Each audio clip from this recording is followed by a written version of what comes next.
وإن لكم في الأنعام لعبرة نسقيكم مما في بطونها ولكم فيها منافع كثيرة ومنها تاكلون وعليها وعلى الفلك تحملون. صدق الله العظيم.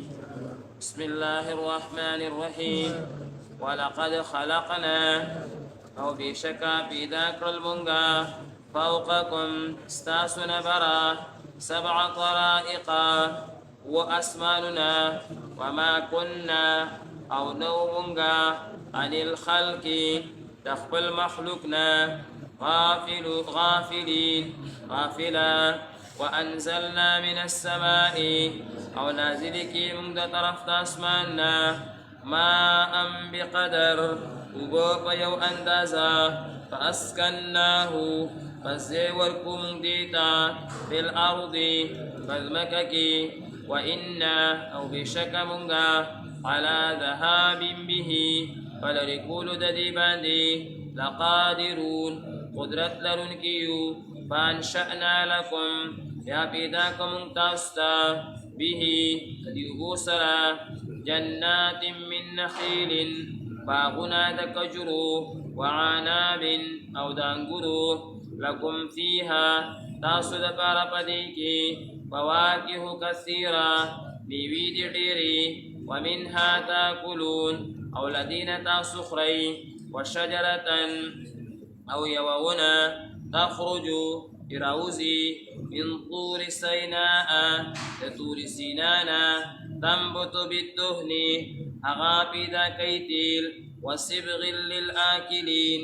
أو ترك أو سالن دخورن كدبارا وإن لكم أو بشكة أو زبارا في الأنعام فزناورك لعبرة خام خيبرت نسقيكم من سكوتاستا مما دهغ بينا في بطونها جدي تخير كدي ولكم فيها أو تاستا بربديكي منافع كثيرة فايدي ريدي ومنها تاكلون أو زنيدين تاسخري وعليها أو بدغ زناورو وعلى الفلك أو بكشتو باندي تحملون تاسو سورة ولا شيء. بسم الله الرحمن الرحيم. ولقد خلقنا فوقكم سبع طرائق. مذكورة آية مباركة واخلي تر آخر ركوع پوری الله تبارک و تعالی په مطلق انسان باندې که هغه مسلمان دی او که کافر دی په هغه باندې الله تعالی خپل انعامات او احسانات هغه ذکر کوي او دغه انعامات او احسانات تفصیلا سره روان دي خو لیکن دا غینه مخکې دا خبره استقول پکار دي. امام بیزاوی صاحب رحمت الله علیه ډېر لوی مفسر دی. فرمایي چې کله یو انسان نیک اعمالو کې نو دته به په آخر کې بدله ملاویږي چې هغې ته جنت ویلی کېږي او دنیا کې م الله تعالی د نیکو اعمالو نه پس ته سره واده کړې ده چې اطمینان او سکون به ورته هغه ملاویږي. د هغه یو ناشنا خبره دا لیکلې ده. هغه وایي کله چې یو کس مزدورۍ ته بوځي نو که هغه د میاشتې والا مزدوري او د میاشت مزدوري وکړي نو بیا ورته میاشت پس تنخوا ورکوي. په دې میاشت کې چې ورته چی پاڼې ورکوي نو دا د خپل کار د وجې نه ورته ورکوي، یعنې تنخوا د میاشت پس هغه رسي. که ورځې 2 ورځو هفتې والا مزدوري نو چې هغه 2 ورځې 3 ورځې هفته خپل کار پوره کړي نو بیا مزدوري هغه واخلي میاشت کې دومره چې د مزدوري کوي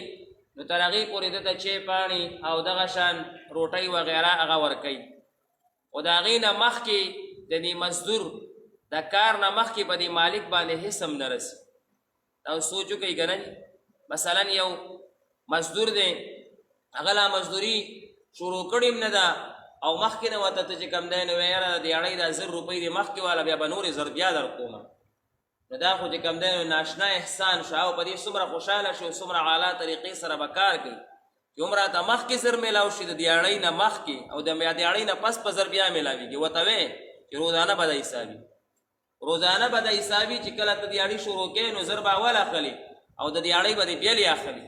نو هغه به څومره احسن او اعلی طریقې سره دا خپل کار هغه پوره کوي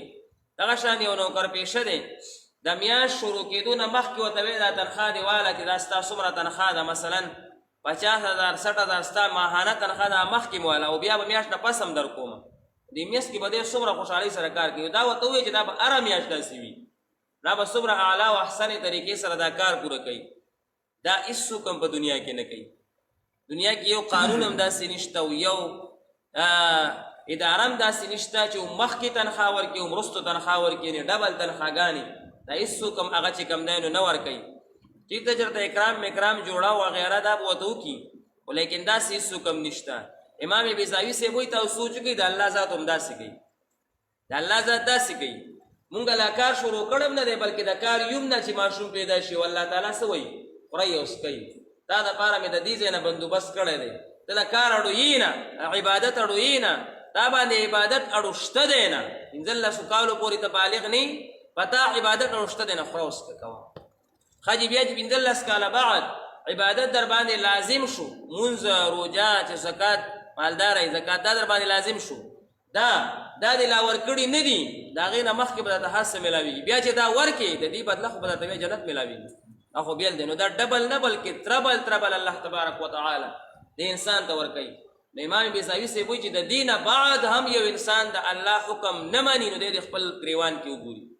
دی د خپل ګریوان کې وګوري چې یو نیک ورسره دومره احسان کوي چې مخکې تنخوا ورکوي او وروستو تنخوا ورکوي نو دی په دې میاشت کې بیا کار نه کوي او وایي چې که نیک وي نو دیاړۍ به کوم او چې نیک نه وي نو دیاړۍ به نه کوم نو خپل ګریوان کې دی وګوري چې د دې نیک ته به دی څنګه مخامخ کېږي نو مونږ به هغه الله ته بیا څنګه مخامخ کېږي چې الله تعالی راته وایي د دنیا کې مې در باندې څومره احسانات کړي دي دا د عبادت په بدله کې نه دي بس دا هسې در کوم کافر ته یې هم ورکوم مسلمان ته یې هم ورکوم او خپل دشمن ته یې هم ورکوم او که زما دوست وي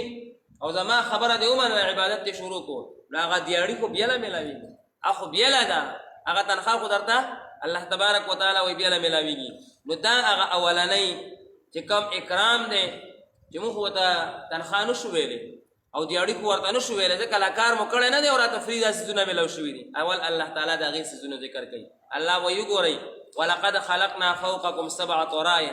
الله وایي ستاسو نه بره مې 7 اسمانونه جوړ کړي یو چت هم کافي دی یو چت الله تعالی 7 چته جوړ کړي چې انسان ته تکلیف ونه رسي بره نه چې څه شی راغورځېږي چې انسان ته هغه تکلیف هغه میلاو نه شي